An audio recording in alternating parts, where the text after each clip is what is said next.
жоқшылыққа шыдайтын әйел болса ұрыс керіс болмайды дейді.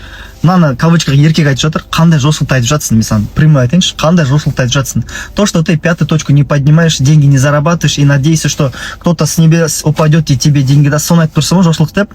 То, что сен күн сайын жаңағындай қыздарға қарап скроллить етіп, телефонды жаңағындай бильярд ойнап отқанда сен соны жоқшылық деп айтып жатсың ба? Я тебя огорчу, дорогой. Қазір 21 ғасыр.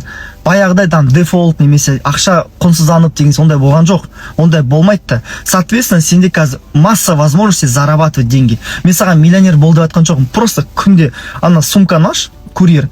Күнде жұмыс жасайтын болсаң 20 мың теңге табасың. Совокупности бір айда сен 600 мың теңге табасың. Сол 600 мың теңге саған хотя бы бір өмір сүруге ақша болсын жетеді.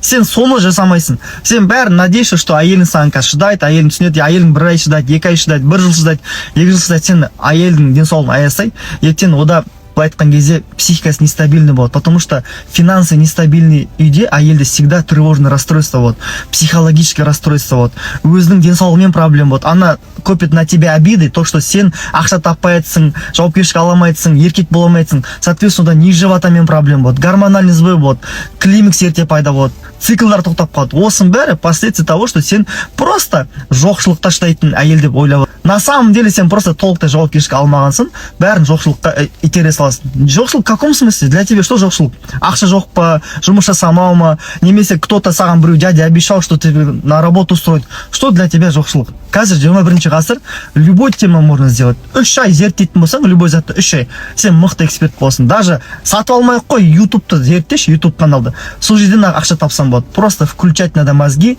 и взять наконец-то за свой шалбар хотя бы ответственность, что ты мужчина.